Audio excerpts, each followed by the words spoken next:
The Chekhov-funded Beef Innovations Group is a team of industry experts that work together to find new ways to increase beef demand.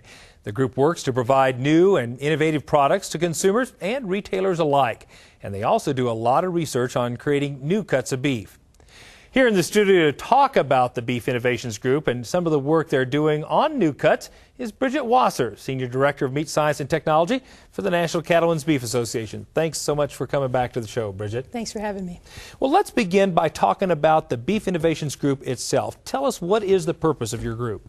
Well, the Beef Innovations Group is a mixture of Chekhov staff as well as industry expert advisors, and we really come together and work to catalyze beef product innovations in the industry.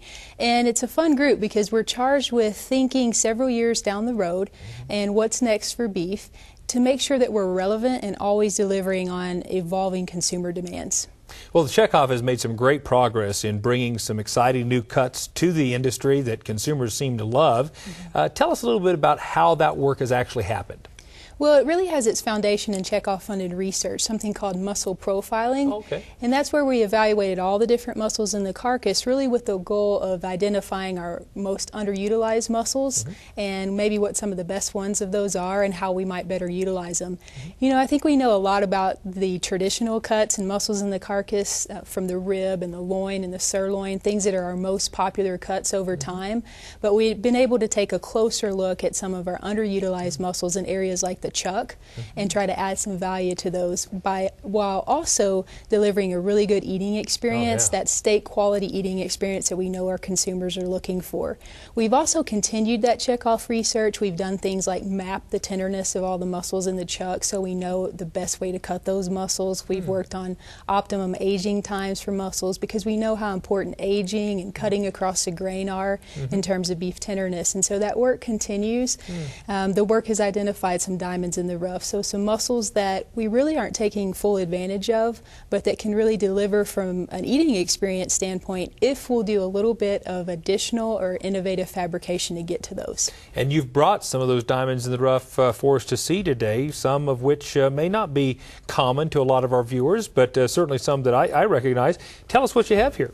Well, I have a variety of different cuts, and they all come from the beef chuck. We're going to start by talking about some cuts from the shoulder clod, which is one portion of the beef chuck, and the chuck being one of the most underutilized and undervalued portions of the carcass before this work began. I mean, we used to just, again, either chuck roast or grind as hamburger, right? Yeah, for the most part. So that's why this work is adding some value and getting some traction. But this cut we have here is the beef flat iron, and that's one that your viewers might be somewhat familiar with. It's from an extremely tender muscle in the chuck, but the one thing about it is there's quite a bit of natural heavy connective tissue that's present on the muscle that we cut the flat iron from.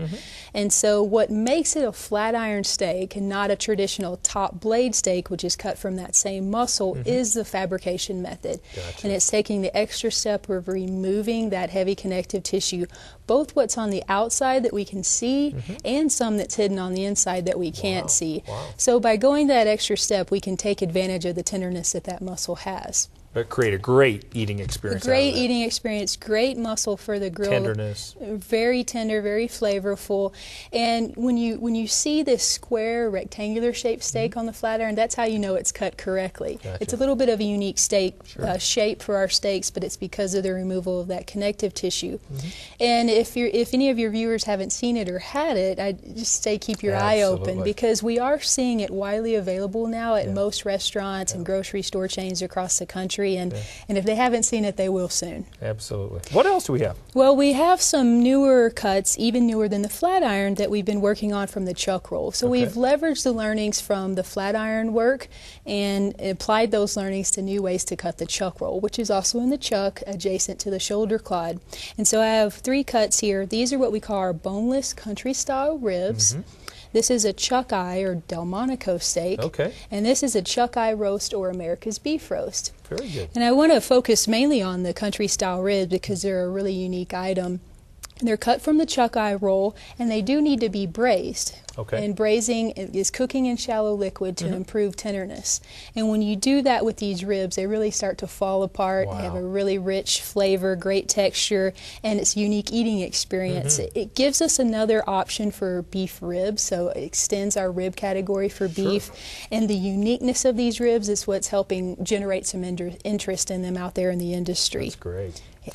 Well, these are great, and I guess the only question becomes, so once you develop these wonderful products, then what is the Beef Checkoff doing to actually communicate and get the word out, both to consumers and retailers and restaurateurs alike, about how to use these cuts? Yeah, that's a good question. That's actually what we spend the majority of our time on. Is we do that in several different ways. We have face-to-face meetings with key industry players to help educate them on how to cut these cuts and generate interest in them.